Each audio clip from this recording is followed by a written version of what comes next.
Abbaan Gadaa Booranaa 72ffaa ta'uudhaan baalli kan fudhatan Abbaan Gadaa Guyyoo Boruu sirni Gadaa addunyaaf deemokiraasii bu'uureessi kunuunfamee jabaatee akka dhalootatti darbuuf akka hojjetan himan. Bara Gadaa isaanii keessatti nageenya akka bu'uu fi tokkummaan uummataa akka jabaatuuf cimsanii kan hojjetan ta'uu sirna walharkaa fuudhiinsa baalli Gadaa Booranaa dilbata darbee adeemsifame irratti kan himan. Mootummaan bakkeewwan ardaa jilaa akka kunuunfamanii fi misooma irratti xiyyeeffatee akka hojjetu kan gaafatan Abbaan Gadaa kuni Gadaan akkuma yuuniskoo irratti galmaa'e caalatti kunuunfamee eegame dhalootatti darbu akka qabuu fi qooda isaanii akka ba'an himan. Aadaan nafuu fi abbaa jabeeffataa jedhan. Aadaa taanaa. Abbaan Gadaa Booranaa 71ffaa ta'uudhaan waggoota 8tiif sirnicha kan hoogganan amma gara yuubatti caan kuraa jaarsoo baallee waggaa 8tiif harka isaanii ture karaa nagaa dabarsuun sirna deemokiraasii fi imaanaa uummatichi isaanitti kenne akka ta'e eeruudhaan kanneen baalli fudhatan illee imaanaa kana akka tiksan dhaaman. Gadaan Oromoo gada nagayaati. Baalli ganni 8 ofittee halkan hin dabarsin ayyaan eddee guyyaa sunti nagaan kennite.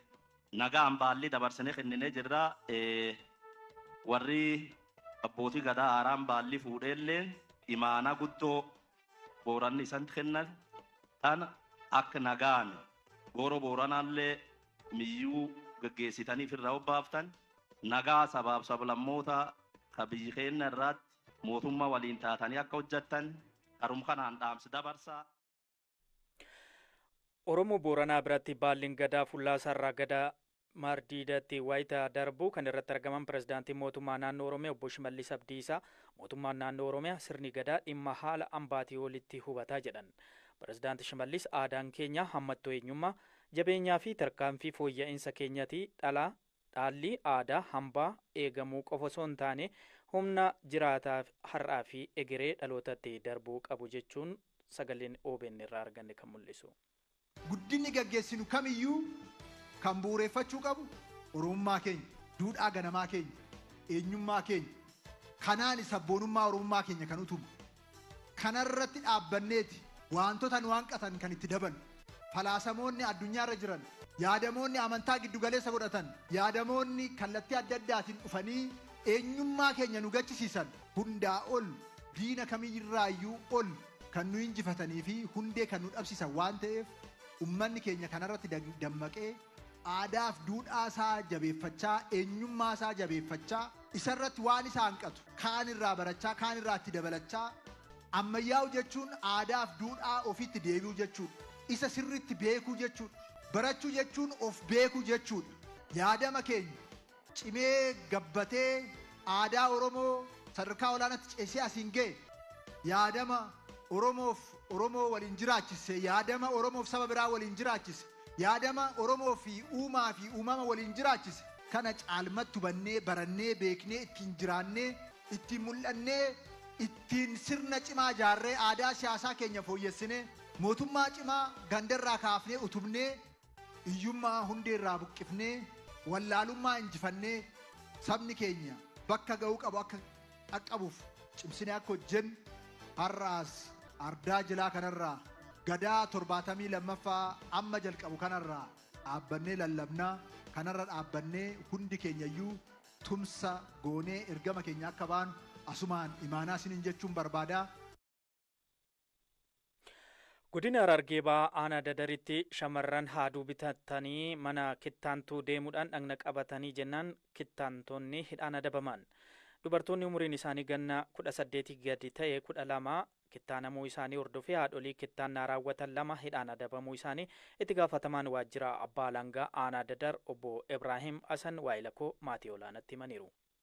Yakkichi ijoollee dubartoota barattoota ijoolleen waggaa 18 gadi irratti raawwate. Ijoolleen nama 12 ta'anii kan keessaa 11 kittaanamanii tokko irratti yaalii gaggeeffame. Yakkichi guyyaa garaagaraa raawwate gareedhaan akka waan raawwatee fi iddoon itti raawwate aanaa Dadar Arabdaa Biyyoo Nagayaa ganda Muusaa Umarii fi Ahmad Ibrahim Jaamu keessa raawwate. Namooti akka kana raawwatan eenyu isaan namoota meeqa? Nama lamaan raawwate waajjira poolisiitii fi abbaan alangaa kutaa poolisii kutaa qorannaatii fi abbaan alangaa dhimmicha qoratanii galmeen qorannaa abbaa alangaatii erga darbeen booda himannaa baay'inuma wanniidhaatiin miidhamtootaatiin toora himannaa 11 isarratti dhiyeessine isaan lamaan irratti. Akkamittiin namooti kun to'atamuu danda'an? Isaan kan hawaasaa ta'e hubanne hawaasni yeroo nuu kanneeti buuruma yeroo argannee saniin hawaasa qunnamnee hawaasni qabeefiti. Akka waajjira poolisiitti hawaasaatti hirmaannaa guddaa hirmaannaa olaanaa qaba. Hawaasni yeroo nuu kanneetti dibatanii qabamanii waajjira poolisiitti dhiyaatan warri miidhamee fi namni gochicha raawwatee fi karra raawwatamee bakkuma takka dhufan qabamanii hawaasni irratti duuleetuma qabeefiti. Fedhii yookaan heeyyama maatiitiin immoo akkamitti raawwatame? Maatiin ijoollee kanaa heeyyamaniiti. Miidhamtootaas dubbisnee miidhamtoota illee akka ragaatti miidhama ragaadha waan ta'eef dubbisnee turre. Yeroo sanitti guutummaadhaan haala jechuu danda'amuun warri miidhamaa kun xiqqoo bakka kanatti rakkoo ilaalchaatu hawaasa keessa jira. Miidhamaadha amma kittaannaa kana ka barbaade. Haadullee ofii bitateetti dhaqe. Ofii bitatteetti dhaqe wanti xiyya akka hangateetti immoo raawwachuun qabdu gocha san diduu qabdi. Raawwattee argamnaan ammoo yakka. Maatiin quban qabanii? Maatiin quban qaban. Hunda isaaniitii miti. Kan maatiin fuudhee geesse immoo jira isaanuma kana keessa. Kan maatiin geesse jira. Yeroodhaaf argachuu hin dandeenye. Maatiin sunillee hirmaannaa namni gochicha keessa qabu waliin himata waan ta'eef maatii sanillee argachuu hin dandeenye miidhamtoota argine. Ammoo gara walakkaatti akka dhiyaatu miidhamtoonni ofii isaaniitiin dhaqan. Nukittaan jedhanii manuma jireenya isaanii dhaqanii? Maanatti itti dhaqan nukittaan jedhanii. Gochitti immoo ilaalcha hawaasa keessatti ilaalchi ganaa jijjiiruu barbaade hawaasa keessatti. Eegas imee adeemsi murtiitti kenname natti himaa murtiin kenname hagamee ka jedhu. Jarri hundinuu lamaan isaaniitu mana murtii dhiyaannaan mannaa yakka ittiin himataman kana raawwachuu isaanii guutummaan amananii manni murtiis bu'uuruma sanii murtii balleessummaatti kanne Safiyyaa Maamutu Sumaan himatamtuu jaamtu hidhaa salphaa waggaa tokkootii fi qarshii 1,000 adabe. Himatamtuun Khadijaa Ibraahim Umar jaamtu immoo hidhaa salphaa ji'a 6 adeemtee jecha. Hagam barsiisatanii yaaddu murtiin kenname kun? Tokkoffaa qaama seeraarraa hin seeqa. Seerichi adabbiin dhimma kanaaf kaa'e hidhaa salphaa ji'a 3 gadi hin taanee fi adabbii maallaqaa qarshii 300 gadi hin taane yookiin jaatanuu fi osoo hin taane yookiin jaatilannoodhaan ka'a. Akkaataa seerichi amma adabbii qaban baay'ee gabbaa amma gochicha hawaasa irra raawwatu miidhaa inni irraan dhaqqabsiisu adabbiin seeraan tumame yoo ilaalte adabbitti jalqabumarraa hubachiisan. Haa ta'u immoo amma adabbiin kenname haa ta'u tokko amma filannoo hidhaa fi maallaqaan jiru san keessa manni murtii hidhaa filatee isumaa'uu ji'a 3 Kajuu kanarraa ol fitee waggaa tokko fudhatee adabe duratti maatii qabee fida amma aduu bitanii harka kaaniiti daa'imni kun ofii dhayi. Ni dhoofsan malee hawaasa keessa ammallee jira. Itoophiyaan diroonii waraanaa fi tajaajila garaagaraaf oolu dura alaa bitaa turte yeroo gabaabaa keessatti biyya keessatti oomishuu eegalu ministeerri muummee Abiyyi Ahimad himan. Bulchaan Itoophiyaa Abiyyi warshaa oomisha diroonii Skywin Aeronautics Industry jedhamu yeroo eebbisan kana kan dubbatan. Guyyoota muraasa durammoo indaastirii meeshaalee waraanaa hanga taankii oomishuu eebbisaniiru. Indaastiriin kun maali? Yoom ijaarame? Maal oomishaa? Kaayyoon isaa maali? Ministeerri muummee Abiyyi Ahimad maal jedhan? Dhimmoota kana irratti odeeffannoo dabalataa kennuuf Waalikoo Ammayyuu Ittaanaa as istiidiyootti na waliin jira. Ammayyuu mee waa'ee indaastirii Skywin Aeronautics hanga ammaa maal beekna? Dhugaa dubbachuuf waa'ee dhaabbata kana baay'ee hin beekamu. Guyyaadhuma dheengaddaa ministeera muummee Abiy Ahmad as ba'anii yeroo eebbisan isa dubbatan alattee jechuudha. Uummataaf amma kana dubbatame hin beeku garuu maddeen garaagaraa dhaabbati kun mootummaa fi dhaabbileen dhuunfaa wal ta'uudhaan kan hojjetaa akka jiran kan ibsanii egaa dhaabbati kun dirooniidha oomisha. Dirooniiwwan kun oomisha yookiin immoo tajaajila garaagaraa fi kan isaan oolanii kan waraanaas jiru akkasumas immoo kan sakattaas jiru akkasumas immoo dhimmoota garaagaraallee kan tajaajiluu danda'anidha. Diroonii gaafa jennu dirqama waraana qofa miti. Hojiiwwan hawaasummaa keessatti illee qooda fudhatu mala waan ta'eef. Amma dura Itoophiyaan waraana keessatti yeroo duraatiif diroonii fayyadamuun kan eegalte waraana kaaba Itoophiyaa keessatti akka ta'in beekama. Dirooniiwwan Tarkii, Iraanii fi Chaayinaa iree waraana kaaba Itoophiyaa jijjiiraniiru jedhamee amanama. Ofii kaayyoon indaastirii kanaa maali? Diroonii gosa akkamii oomisha? Ministeerri muummee Abiy Ahmad akka ibsanitti dirooniiwwan amma oomishamaa jiranii sadarkaa addunyaatti dorgomaa kan ta'an jedhanii dubbataniiru. Fakkeenyawwan isaan kaasan keessaas tokko kana dura Itoophiyaan yeroo diroonii ala bituudhaaf yaalte biyyoonni illee akka didan hin faalee dubbataniiru. Kana dura yaadata taanaan yeroo waraana kaaba Itoophiyaa biyyoonni akkas akkasii Itoophiyaaf diroonii ergaa jiru. Dirooniiwwan kun immoo lammiilee nagaa ajjeesaa jiruudhanii kanneen qeeqaa turanii biyyoonni ifatti ba'anii kanaaf maqaadhaanis eeruudhaa baatan ministeera muummee Abiy qormaanni akkas akka ture dubbatanii dirooniiwwan amma oomishamaa jiranii gaarummaan isaanii kan isaan jedhan ibsanii dur utuma diroonii bindillee sochoosuufaaf qormaanni wayii sinuma tureedhan ammatti garuu yeroo gabaabaa keessatteedhan namni baratee waa'ee isaa hubatee hojjetaa jira gurguruudhaaf illee akka qophii ta'anidha kan isaan beeksanii dirooniiwwan kun kanneen adda godhu keessaa wanta lamaadhan kanneen ala bitaman irraa yeroo isaan achitti teeste yookiin immoo qoraman sirriitti dalaguudhaan as dhufanii garuu teessumni lafa Itoophiyaa waan olaanaa ta'eedhaa fi gaafa hojiirra oolchinu jennuu ni rakkannaa jedhanii warra kun garuu waan lafa ol ka'iinsa irratti qoramanii fi utuu ergama isaanii lafa gadhaanaatti illee ergamanii sirriitti raawwachuu danda'u. Kanaaf kan alaabeen nurraa kun addaa jedhaniiru. Inni lammaffaa immoo AI'dhaan yookiin immoo hubannoo namtolcheedhaan akkasumas immoo saatalaayitii akka fayyadaman wanni isaan hojjetanis immoo dhaqanii haleeluu rukutu qofa osoo hin taane sakattaa ofii dhaqanillee kan dho'an jiru suusaayid boomban jedhaman kana raawwatuudhaan kan isaan dubbatan ministeera muummee Abiy.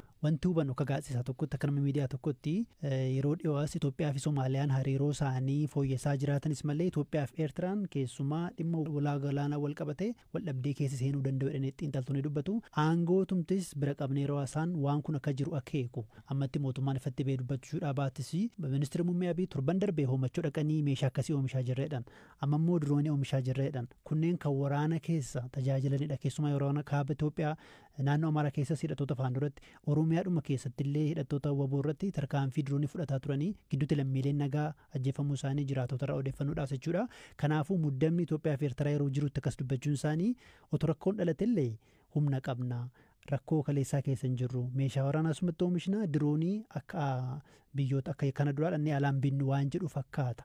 Lammaffaa immoo maal jedhan dubbii isaanii keessatti kan amma diroonii oomishnu ittiin loluuf miteedhan.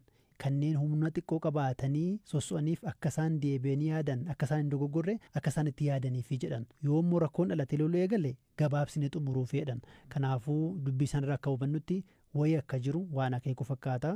Yoo waa dhalates immoo humna qabnaa qophii qabnaa jedhu. Ayyee dhimma kana ilaalchisee yaada ogeessota yeroo biraa qabannee kan deebinu ta'a. Yaada nuu kenniteef ulfaadhu. Ulfaadhu Dirajje. Walqixxee yoo ba'an Liivarpuul injifatee jira.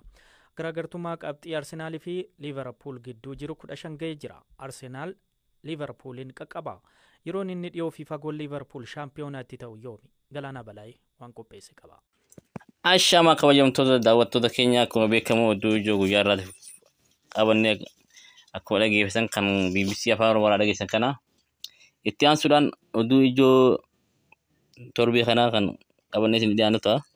Akkuma beekamu biyyoonni yeroo ammaa dorgommii addunyaa jirtu kana keessatti Raashiyaan Vaandaamin Puutiniin dhaabbata Biriis irratti uummata biyyoota Afrikaa irraa biyya diiddabi'amuudhaan achi kan jiranidha. Kana irratti immoo hooggantoonni Afrikaa lama kanneen wal lolaa jiran Piraayim Ministeerri Itoophiyaa Abiy Ahmedii fi Pireezidaantiin Ijipti Abdul Fattah al-Siisiin fuulatti Raashiyaa kanatti wal arganii jiranii. Sababa kanaan Puutiniin rakkoo kana gama nagaan gama mariitiin xumuruu hin dandeenya jedhaa jira. Kanaaf yeroo ammaa kanatti isaanillee ibsa miidiyaadhaaf kannaniif turanii ammaan dura. Kanaaf yeroo ammaa kanatti Puutinillee Abiyyi gargaaraa waan jiruuf waan achi eegamu kan harka ta'a walgahii guyyaa lamaaf kan itti fufuudhaaf jechee jiranii. Gamanumaanuu warreen nu dhaggeeffattan like, share, subscribe godhuun yaada keessan nu barreessaa komentii kana yaadni keessan hamilee nu fannaa isiniin jenna. Galatoomaa.